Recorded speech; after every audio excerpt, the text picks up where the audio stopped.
Pemirsa Desaku, saat ini saya sudah berada di Desa Batu Betumpang, Kecamatan Pulau Besar, Kabupaten Bangka Selatan. Nah, di desa ini terkenal dengan hasil lautnya yang sangat melimpah. Salah satu yang paling ikonik adalah belacan atau terasi. Nah, hari ini kita akan eksplor bagaimana sih pembuatan terasi dan juga proses-proses dari awal sekali hingga sampai menjadi sebuah terasi. Ikuti terus saya di Desaku.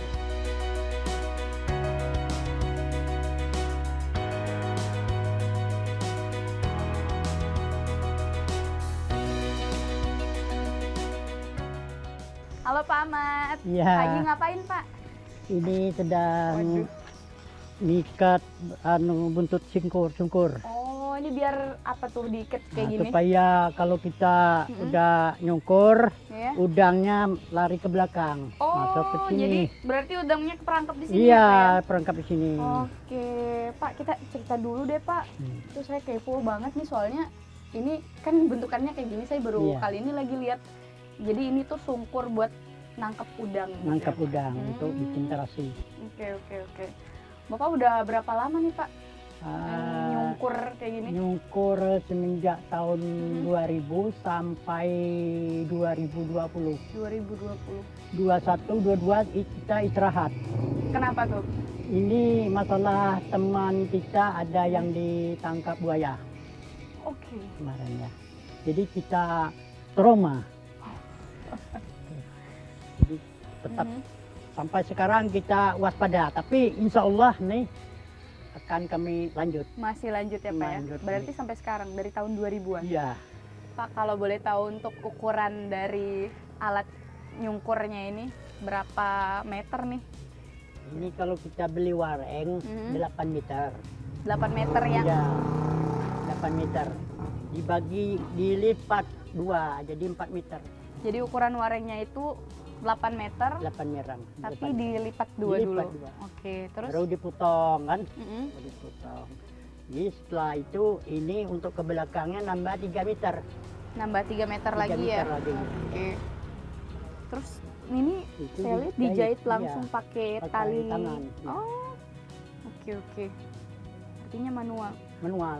Bapak sendiri jual nggak alat sungkur kayak gini buat yang lain? Nggak bisa soalnya kemarin tuh tahun 2015 kita bantu ke orang depan yang bikin. Oke. Jadi kita tinggal ini menjahit baik. Tinggal jahit. Yang mereka tahu yang di depan nih, tapi sekarang udah ninggal bapak. Tuh. Jadi sekarang siapa nih yang jadi penerus buat bikin Jadi, alat sungkur? Makanya saya sayang untuk alat, jadi saya bawa pulang ke rumah. Jadi jangan sampai dimakan tikus. Saya gantung. Jadi alhamdulillah udah Masih 20 tahun ini belum ada perubahan. Ini 20 tahun Iya. Pak? 20 tahun? Iya. Oke. Pak, kalau misalkan ini sewaktu-waktu ada yang ingin melakukan aktivitas menyungkur lagi, artinya kan dia harus bikin baru dong Pak. Kalau yang bikin udah nggak bisa lagi, nanti siapa yang nerusin? Masih ada yang lain. Masih ada yang bisa ya? Iya. Oke, berarti masih diajarkan turun-temurun Iya, ke turun-temurun. generasi yang baru. Oke. Menarik sih, karena memang alatnya ini ternyata alatnya lumayan panjang umurnya guys ya. Pemirsa, ini alat sungkur yang sedang ada di hadapan kami ini ternyata usianya sudah 20 tahunan. Luar biasa sekali ya. Terus Pak, kalau boleh tahu juga biasanya alat sungkur ini tuh ada ukuran yang lebih besar nggak sih Pak? Ada. Variasinya? Iya, Masih ada ya? ada. Oke. Tapi kan kalau kita cuman ini mampu untuk mendorong kan, soal kita manual bukan pakai mesin. Iya. Gitu.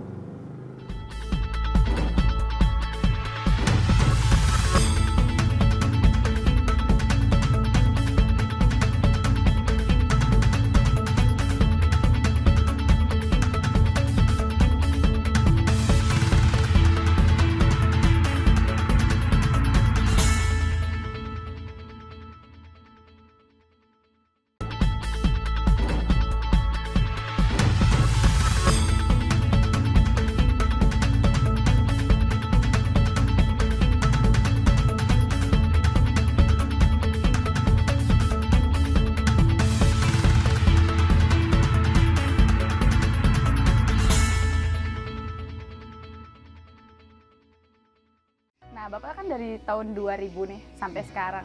Berarti Bapak tahu dong banyak atau sedikitnya jumlah udang dari tahun ke tahun gitu, dari tahun 2000 sampai sekarang itu kayak gimana Pak kondisinya? Ya, kadang-kadang itu ada kendala juga. Kalau musim barat bulan 11, bulan 12 itu kadang-kadang itu datang banyak udang. Nah, terkadang tuh angin kuat, kita tidak pergi. Berarti masih tergantung cuaca Tergantung ya Pak ya? cuaca. Oke, tapi kalau misalkan dari tahun ke tahun, kadang kan kita ada ngelihatnya Pak, kalau misalkan zaman dulu banget, kan katanya udang masih banyak, Masih karena banyak. lingkungannya masih asri gitu. Kalau Ya. kita ngelihat makin ke belakang nih kan biasanya karena kerusakan lingkungan yang sering terjadi seperti itu. Nah mungkin Bapak ngerasain nggak sih ada perbedaan hasil tangkapan udang zaman dulu ke zaman sekarang? Memang ada. Pertama kali tukang tangkap udah banyak. Oke. Dulu-dulu kan paling sebanyak orang tuh orang 5 kan. Orang 5. Nah, kalau sekarang hampir puluhan, 15, 20, penuh orang tukang. Jadi kalau udang 100 kilo dibagi orang 10 kan sedikit cuma. Iya. Kalau kita sendiri banyak dapat. Kalau Bapak sendiri gimana? Biasanya rata-rata dapat? Kalau kita sendiri rutin tuh sekitar 10 kilo udang 10 kilo ya, per hari? per hari. Per hari. Tapi kira-kira 3 jam lah. 3 jaman? 3 jam. Dari pukul berapa Karena ke berapa? Setelah itu nggak bisa lagi nyungkur, soal air udah di pinggir. Kisaran waktunya itu Ya, pagi kah? ya tentu tergantung. Melihat Jadi- air yang pasang kan. Kalau pasang lanjut? Nah, kalau pasang masih nengah, masih belum sampai ke pinggir, kita bisa. Kalau udah di airnya di dalam hutan, kita nggak bisa lagi nyungkur. Artinya nunggu airnya surut dikit ya Pak ya? Iya. Baru boleh bisa nyungkur gitu. Bapak setiap hari kah nyungkur atau cuman 3 hari sekali atau berapa kali? Kadang-kadang tuh hampir tiap hari, kadang-kadang cuma 3 hari, tergantung ke cuaca. Tergantung cuaca, Cuaca. lagi cuaca. Kalau cuaca tidak ngedukung, kita nggak pergi. Soal percuma kita pergi kan. Tahu kalau datang ke pinggir pantai Iya. ribut. Betul. Kira-kira kalau untuk cuaca yang ideal buat nyungkur tuh cuaca yang seperti apa sih Pak? Yang kayak sekarang ini kan teduh kan, Teduh. Ya. Iya. ombaknya nggak kuat. Pak kalau boleh tahu nih, kan hasil tangkapan udang ini biasanya udang jenis apa sih Pak yang Bapak tangkap? Udangnya halus udang. Yang kami bilang tuh udang bubuk, Udang yang kecil itu? udang yang paling kecil. Udang rebon kah Pak itu? Bukan Kalau ya? rebon agak besar kan. Iya. Kalau itu kecil kayak gini, Kalau masyarakat di sini bilangnya udang bubuk. udang bubuk. Udang bubuk, Oh. udang yang paling halus, hampir nggak kelihatan. Oke. Kalau misalkan habis dipanen nih biasanya Bapak taunya tuh itu dibeli oleh masyarakat biasanya untuk dibuat apa? Kita bikin terasi. Terasi ya? Setelah datang ke rumah, kita jemur. Kalau panas setengah hari, langsung kita angkat, kita tabur dengan garam, Tabur dengan garam. langsung kita tumbuk. Jadi langsung ditumbuk gitu Jadi ya Pak? ditumbuk, masih mentah kan, masih mentah kita endap, Diendapkan. diendap ikan. Pak, kalau boleh tahu kalau proses penjemurannya itu berapa lama Pak? Kalau panas, insya Allah 2 hari kering. 2 hari kering. Ya, udah jadi terasi. Harus dicampur dengan garam tapi Iya, untuk sebelum dikeringkan berarti dicampur dicampur dengan dengan garam. garam baru dikeringkan. Iya. Oke, terus Pak? Setelah itu, habis kita jemur tadi, yang pertama kan, yang kedua kita jemur, setelah kering, kita angkat, kita tumbuk lagi. Tumbuk baru jadi terasi. Baru jadi terasi. Jadi terasi. Artinya setelah ditumbuk itu udah bisa dibentuk ya Pak? Iya, udah bisa dibentuk. Gitu. Kalau dari faktor lingkungan Pak, faktor eksternal seperti itu kerusakan lingkungan yang terjadi itu mempengaruhi nggak Pak? Insya Allah enggak, Sampai sekarang di sini belum. kerusakan lingkungan belum ada ya Pak? Belum. Masih Insya Allah. asri. Ya. Oke. Harapan ke depan Pak untuk untuk aktivitas yang Bapak geluti ini seperti apa harapannya? Harapan kami sebenarnya kami mengharap jangan sampai kami secara manual. Kami ingin secara ini pakai mesin. Oh iya karena pembuatannya masih manual Iya. ya Pak, masih menggunakan Iya. tumbuk. Tapi Bapak tidak khawatir kah nanti akan merubah cita rasa dari belacan itu sendiri? Enggak. Pokoknya saya bikin seperti yang sama. Masih kayak dibikin ya. seperti pertama. Cuman mungkin lebih ke efisiensi ya Pak, biar lebih hemat tenaga. Iya, bikin tenaga kan udah tua maklum kan tuh. Oke. Kalau anak muda di sini Pak masih ada yang meneruskan kegiatan menyungkur? Insya Allah ada. Masih ada ya. Ya. Nah pemirsa Desaku, tadi itu bincang-bincang saya dengan Pak Ahmad terkait alat sungkur, kemudian juga bagaimana aktivitas para nelayan, terutama mereka yang melakukan aktivitas menyungkur udang apa tadi Pak? Udang bubuk. Ya. Yang paling halus. Yang paling halus pastinya. Nanti kita akan bincang-bincang lagi, tetaplah bersama kami di Desaku.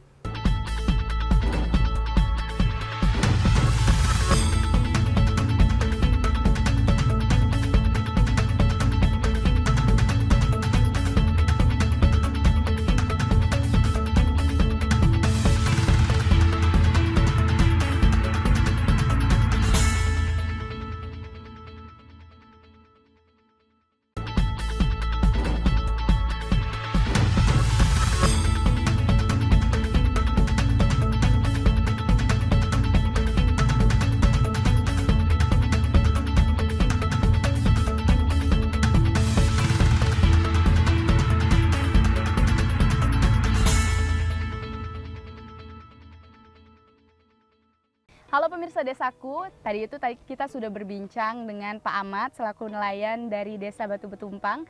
Saat ini kita akan bertanya nih seputaran Pok Darwis, karena beliau dari Pok Darwis, kita akan bertanya seputaran bagaimana sih sebenarnya peran Pok Darwis untuk Desa Batu Betumpang, terutama untuk mempromosikan belacan pulau besar dari Desa Batu Betumpang. Selamat sore. Bang Ali. Ya, Oke, gimana kabarnya Bang? Alhamdulillah sehat. Alhamdulillah sehat. Pok Darwis aman Bang? Sementara alhamdulillah aman. Aman sejahtera alhamdulillah ini. Aman sejahtera ya. Iya. Oke Bang, kalau misalkan kita ngomong Pok Darwis ya, artinya kan ini kelompok sadar wisata Bang ya. Kelompok sadar wisata. Saya nangkapnya ya, artinya berarti mereka berperan dan bertanggung jawab untuk menjaga bagaimana destinasi wisata yang ada di desa ini bisa tetap terjaga. Nah, tapi artinya kan punya peran juga ya Bang ya dalam belacan, karena kan secara tidak langsung wisata juga terintegrasi dengan ekonomi kreatif ya, seperti itu. Salah satunya belacan di Desa Batu Betumpang. Nah, kalau dari Pok Darwis di Desa Batu Betumpang ini seperti apa Bang perannya dalam menjaga dalam menjaga ekosistem wilayah di mana bahan baku dari belacan ini didapat? Oke. Yang jelas langkah kita dari Pok Darwis ini banyak kerjasama ya, terutama dari Bapedas itu yang ada di provinsi kita. Nah bagian itu wilayah sungai. Nah habitat udang itu kan ada di daerah Bakau-Bakau. Daerah Bakau-Bakau ya Bang. Makanya kita juga melakukan kegiatan untuk menjaga lingkungan, itu penanaman mangrove. Ya, penanaman mangrove itu kan fungsinya salah satunya untuk menjaga habitat, bagaimana udang itu bisa terawat, bisa hidup kembali, karena posisi udang itu kalau dia hidup di atas pasir nggak mungkin. Oh iya betul. Otomatis dia butuh lumpur. Nah, lumpur itu harus dijaga oleh mangrove. Nah dari mangrove itulah nanti udang itu bisa balik lagi, meskipun tadinya pasir. Pulang ke tengah nanti balik lagi karena posisi ada habitat makanan di situ. Itu yang pertama. Yang kedua dari kelompok wisata, karena disampaikan juga Pak Ahmad tadi bahwa kendala mereka kan waktunya ada di air pasang. Air pasang itu kalau sudah air pasang kemudian sampah banyak, otomatis kan jadi kendala juga. Akhirnya kualitas terasi itu jadi tidak enak. Karena waktu kita makan, kalau rasanya ada kayak jenis-jenis tembakau, sampahnya itu, jadi kita makan juga rasanya nggak asli, menurunkan kualitas. Ya. Nah, jadi kita dari kelompok minimal dari lingkungan kita, kita adakan setiap minggu itu ada gotong royong, bersih pantai biasanya setiap, kalau nggak hari Kamis, Jumat, Sabtu. Nah, kalau nggak Jumat, Sabtu, Minggu, 3 hari biasanya kayak gitu. Jadi kita ada 25 orang kerjasama dengan kelompok-kelompok yang ada di sini, terutama nelayan, kemudian yang jualan warung sini agar ikut serta dalam menjaga lingkungan kebersihan, terutama itu peran kita di kelompok wisata. Oke Bang, kalau misalkan untuk kegiatan nyungkur memang hanya di pantai ini ya Bang? Ya, jadi kalau untuk masyarakat kita ini kan masyarakat pesisir. Nah, masyarakat kita yang memang sebagai nelayan penyungkur itu nggak banyak. Karena posisi nggak banyak, ikan khususnya udang ini kan musiman. Nah, jadi mereka kalau memang khusus untuk nyungkur paling lama 3 bulan. Paling lama bulan-bulan. Jadi posisi dari bulan 10, 11, 12 itu paling lama. Jadi mereka habis itu kembali lagi ke laut mencari ikan. Mencari ikan. Nah, kemudian selain mereka mencari udang tadi, nah mereka mencari pencarian yang lain untuk mengisi ekonominya tadi. Gitu. Nah Bang, kalau misalkan ini kan terbatas ya, nelayannya terbatas, juga sumber daya alamnya juga karena musiman jadi terbatas.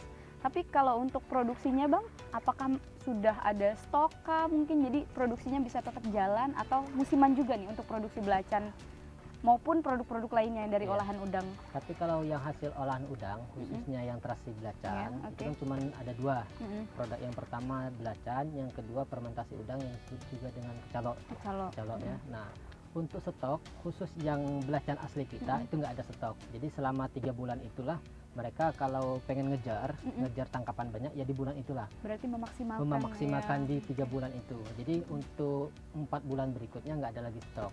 Jadi kalau memang dari 3 bulan itu sudah habis stok, dah nanti tahun depan baru ada lagi kegiatannya. Gitu. Karena puisi namanya alam kan musim. Betul. Nah, musim kalau di kita kan yang untuk tangkapan udang tadi di musim barat. Nah, khususnya di bulan ini 10, 11, 12. 11, ya, 12. Itu. Jadi kalau berkaitan masalah stok susah kita untuk stok yang memang asli sini. Tapi kalau produk khusus untuk dari udang, kalau kita kan ada udang yang agak besar dari udang terasi, itu ada yang kempelang. Tapi kalau itu pun sama, musiman juga nggak bisa kita ada stok terus, nggak bisa. Iya, nggak bisa. Cuma yang standby yang standby untuk stoknya itu ada di kempelang ikan. Nah, kalau kempelang ikan stok ada, jadi setiap bulan itu pasti ada, karena ikannya kan terserah mau ikan tenggiri, ikan bawal, ikan parang-parang terserah. Yang penting dari ikan, olahannya dari ikan. Gitu.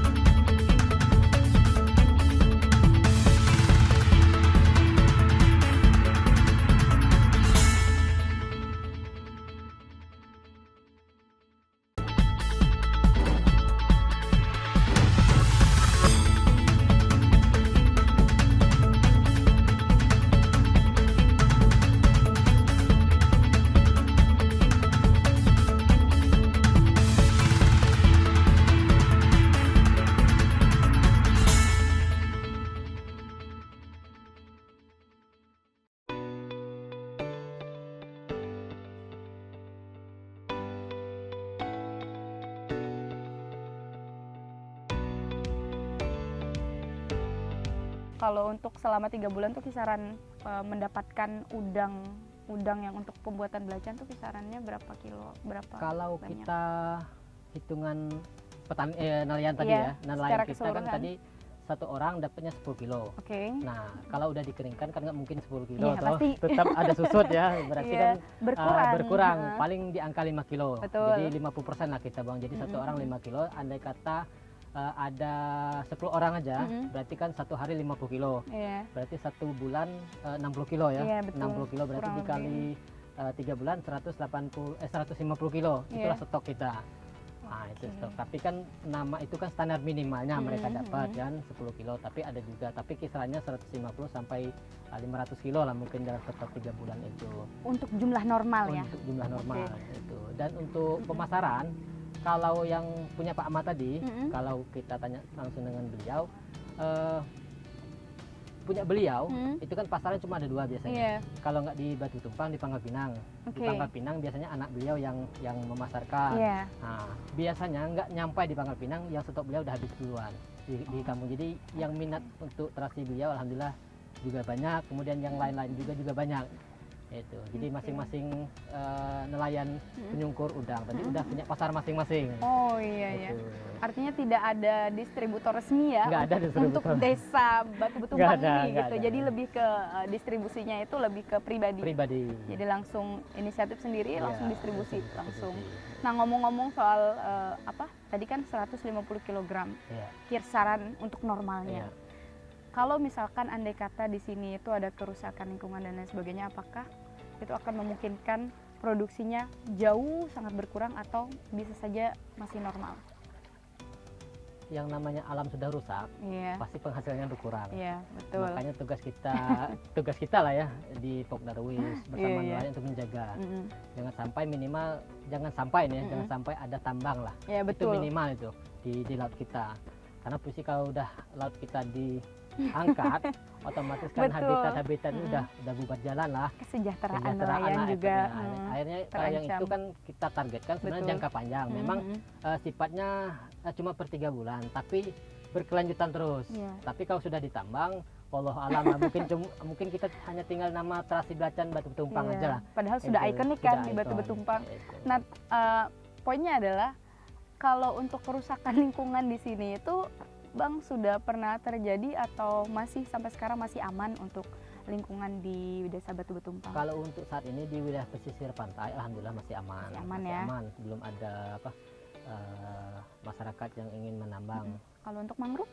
Mangrove alhamdulillah masih aman. Masih aman. Belum ibarat mungkin kalau yang tumbang karena ombak mungkin ada tergerus ya. Berarti kegiatan Pok Darwis yang melakukan penanaman mangrove itu bukan karena memang ada kerusakan lingkungan, tapi lebih ke alam itu sendiri itu ya. Kita jaga. Jadi sebelum habis habitatnya, betul. lebih baik kita persiapkan dulu. Artinya jaga-jaga lah. Antisipasi sebelum. Selain udang kan ada kepiting juga. Oh iya, betul. Kepiting bakau kan besar lumayan juga kan. Kalau untuk tantangan nih Bang, sebagai dari kacamata Abang sebagai tim Pok Darwis itu seperti apa? Jadi kalau karena kita tadi berbicara masalah belacaan, nah kita fokuskan ke belacaan tadi. Tantangan bagi nelayan sudah disampaikan mungkin Pak Ahmad tadi. Yang pertama mungkin usia, kemudian keselamatan beliau, yang kemudian waktu. Nah, jadi dari hal itu kami dari Pok Darwis berharap untuk antisipasi, beliau kan ini manual. Nah, kalau bisa ada update teknologi lah. Update teknologi berarti kan satu paket dari perahu sama alat sungkur tadi itu satu paket. Nah, yang selama ini di Desa Batu Betumpang kan belum ada sama sekali itu, tapi yang sudah melakukan ada di desa seberang. Biasanya yang terasi dari seberang, itu bisa datang kita biasanya ngambilnya bukan manual tapi pakai mesin. Jadi posisinya yang kita hitung tadi, kalau dia penghasilannya 10 kilo dengan teknologi tadi otomatis nggak mungkin 10 kilo kan. Dari kecepatan waktu, hemat biaya, kemudian tenaga juga kan. Hemat waktu lah. Harapan lebih kita efisien itu lebih diefektifkan lagi untuk tangkapan udang. Artinya tantangan itu faktor waktu, usia dan juga keselamatan itu juga merangkap menjadi harapan juga gitu untuk abangnya ya. Karena visi kita selain ini kita juga termasuk hasil dari terasi juga lah kita berkembang di sini. Betul. Gitu. Artinya kesejahteraan masyarakat juga sedikit banyak bergantung pada terasi ataupun belacan Batu Betumpang ya. Karena visi Pak Ahmad tadi kan anaknya 3 yang kuliah semua kan. Salah satu penghasilan beliau kan dari terasi. Luar biasa. Gitu. Nah pemirsa, itu tadi bincang-bincang kita bersama dengan salah satu tim Pok Darwis Desa Batu Betumpang, Bang Ali. Terima kasih Bang sudah berbincang dengan kami. Sama-sama. Tetaplah di Desaku.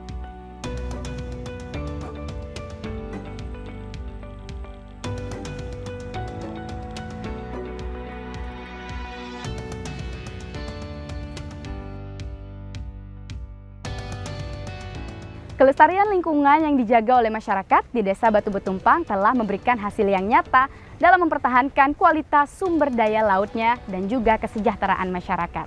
Untuk itu, saya Mia Rahmadani, sampai jumpa di Desaku selanjutnya.